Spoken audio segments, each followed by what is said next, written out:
आजा बंदे शरण राम की, फिर पाछे पछतावेगा भाई।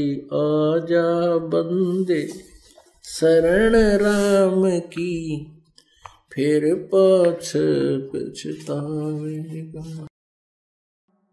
तर पुण्यात्म्यांनो, एकेकाळी एक सर्वानंद नावाचे ब्राह्मण होते आणि त्यांनी 4ही वेद, 18 पुराणे, गीता हे सर्व कंठस्थ केले होते आणि त्यांनी आपल्या काळच्या सगळ्या ब्राह्मणांना, सर्व विद्वानांना शास्त्रार्थात पराजित केले होते. तर त्याच्या मनात अशी कल्पना आली की माझे नाव सर्वानंदाऐवजी सर्वजीत ठेवेन, माझ्या आईला सांगतो. त्याने सर्वांना हरवले म्हणून तो असा विचार करत होता. दुसरीकडे काय झाले की त्याची आई, जी सर्वानंदची आई होती, तिचे नाव शारदा होते, ब्राह्मणी, आणि ती देखील अशीच स्वतःच्या प्रारब्धाचे कर्म भोगत होती. आता ब्राह्मण असल्यामुळे आणि आता तिचा मुलगा, तिचा पुत्र विद्वान, ज्याने सर्व विद्वानांना पराजित केलं, आपल्या पुत्राकडून देखील सगळे मंत्रतंत्र, जे काही गायत्री मंत्र वगैरे अनुष्ठाने सांगितली मुलाने, ती देखील केली. अजूनही ज्यानेही जो कोणी महापुरुष, संत, तपस्वी सांगत असे तिथेही जायची, परंतु तिला कोणताच आराम नाही पडला. खूपच तीव्र बेचैनी असायची, ना भूक लागायची, अंथरूण धरले होते, अस्थिपंजर उरलेले दिसत होते. तिथे होती एक परमात्म्याची शिष्या, एक भगिनी ब्राह्मणी. एक बहीण गेली, ब्राह्मणी नाही तशी एक बहीण गेली, कोणत्या कामाने, अन्य जातीची, शर्वण जातीची. तर तिने विचारले की शारदा बरी आहेस? तिने अंथरुणावर पडल्या पडल्या पाहिले आणि म्हणाली, बाई कुठे बरी आहे? शेवटचे श्वास मोजते, खूप त्रासात आहे, बऱ्याच वर्षांपासून असाध्य रोगाने ग्रासलेली आहे. ती परमात्म्याची शिष्या मुलगी म्हणू लागली की ताई कुठे दाखवली नाही का तुम्ही? अगं सगळे डॉक्टर झाले, वैद्यांकडून चेक करून घेतले आणि कोणतेही साधू संत आसपासचे नाही सोडले. सर्वांनी सांगितले की तुझ्या प्रारब्धाचे भोग आहेत, तुला भोगावेच लागतील. ती बहीण म्हणाली की जर तुम्ही वाईट वाटून घेणार नसाल तर मी सांगू, एक महापुरुष आले आहेत. ती म्हणू लागली, सांग कोण आहेत? की माझ्या गुरुजींकडून दीक्षा घे. मी सुद्धा आधी खूप त्रस्त होते, तुमच्यापेक्षाही खूप वाईट हाल होते माझे. फक्त माझेच नाही, माझ्या मुलांचेही हेच हाल होते. माझे पतीही त्रस्त होते, प्रेतबाधा होती आणि मला असाध्य रोग होता. त्या गुरुजींकडून दीक्षा घेताच आणि आम्ही पूर्ण बरे झालो. 2 वर्ष झाली आम्ही आमचे आयुष्य जगत आहोत. आता शांत झोपतो, वेळेत उठतो. तर उठून बसली शारदा की बाबा आज काही आशेचा किरण दिसत आहे. तर तिने विचारले की कोण आहेत तुमचे गुरुजी, मलाही सांग.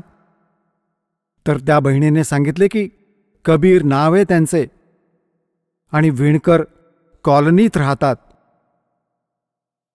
म्हणू लागली ती तर की विणकर धानक आहेत ते? तर म्हणाली हो धानक आहेत. परत पडली जशीच्या तशी खाटेवर. म्हणाली नाही, आम्ही ब्राह्मण आहोत आणि ते एक धानक, अब्रूचा नाश होईल, मी नाम नाही घेणार. तर त्या बहिणीने खूप समजावले की बघा मी ज्ञान ऐकले त्या परमेश्वराचे. आज तुम्ही ब्राह्मणी आहात आणि मृत्यूनंतर तुम्ही इतर जातीतही जन्म घेऊ शकता. तुम्ही पशुयोनीतही जाल, तेव्हा कुठे जाईल ही जात तुमची? तर म्हणू लागली की ताई तुम्ही जा, बस फालतू गोष्टी नका करू, यापेक्षा मला मरण आले तरी बरे होईल. तर पुण्यात्म्यांनो, परमात्मा म्हणतात राज तजना सहज है, सहज तरिया का ने, और मान बढ़ाई ईर्षा ये दुर्लभ तजना है. ती निघून गेली. काही दिवसांनी तो ब्राह्मण जो परमात्म्याला शरण येऊन बरा झाला होता. पुण्यात्म्यांनो, तुम्ही तर बालक आहात, दास त्या भगवानाशी परिचित आहे. तुमच्यासाठी जो परमात्मा भटकत आहे ना, तुम्ही तर एका अबोध बालकाप्रमाणे वारा वाहील तशी पाठ फिरवता आणि ते पिता मागे मागे पळत राहतात. खड्ड्यात पडेल हा, उचलावे पळत जाऊन बाळाला. आज तुम्ही एवढे लहान आहात. या भगवानाच्या मार्गात आणि या आपल्या अध्यात्माच्या मार्गात कबीर साहेब म्हणतात, मैं रोवे तू सृष्टि को और या सृष्टि रोवे मोहे. गरीबदासजी म्हणत आहेत, परमात्म्याशी परिचित ज्ञानाच्या आधारे भगवानांची वाणी सांगत आहेत. गरीबदास इस योग को समझ नहीं सकता कोई. सो चलचिदर मैं करूं अपने जन के काज. ज्या प्रिय आत्म्यांना शरण जायचं यांना न जाणो काय कारण बनवतील त्यासाठी. तर तो ब्राह्मण निघून गेला. तो जवळचा नातेवाईक देखील होता त्यांचा. पूर्वी दूर प्रदेशातून येणं जाणं महिनोन महिने नाही व्हायचं. 6-6 महिने, 2-2, 1-1 वर्ष सरायचं नातेवाईकांकडे यायला जायला.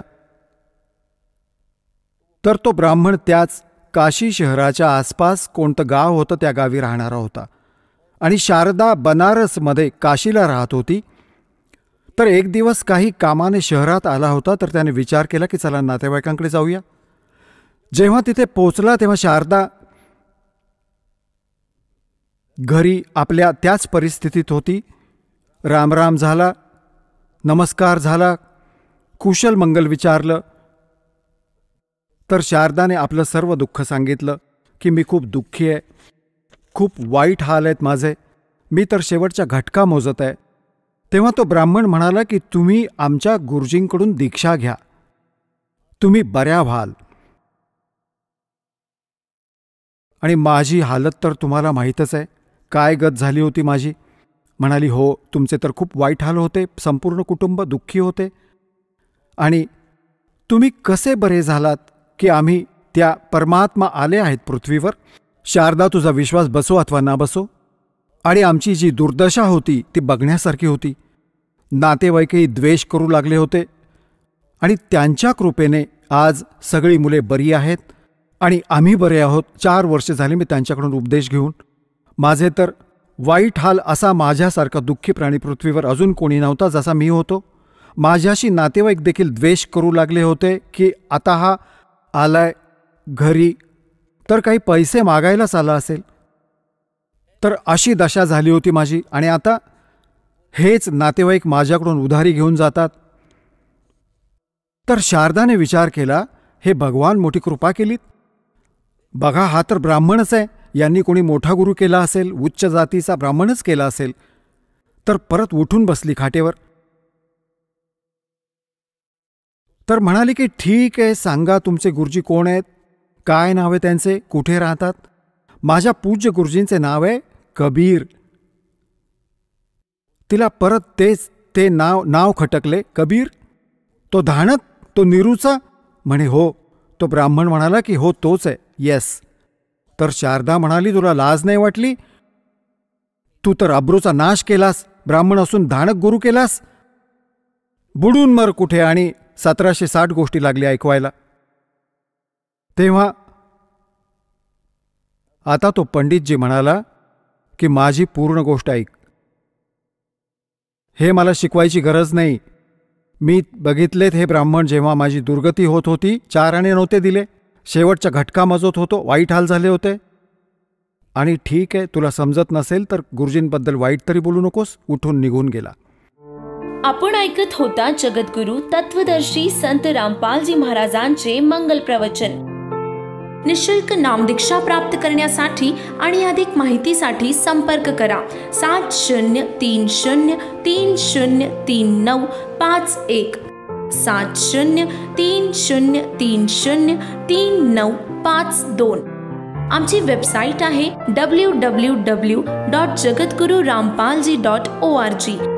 सर्व पवित्र धर्मांच्या पवित्र शास्त्रांवर आधारित प्रमाणित अनमोल पुस्तक ज्ञानगंगा किंवा जगण्याचा मार्ग यापैकी कोणतेही एक पुस्तक निशुल्क मागविण्यासाठी आम्हाला आपले पूर्ण नाव, पूर्ण पत्ता, पिनकोड सहित आणि फोन नंबर लिहून 7030303951 7030303952 या नंबरावर SMS करू शकता किंवा आम्हाला 7030303950 या नंबरावर WhatsApp देखील करू शकता.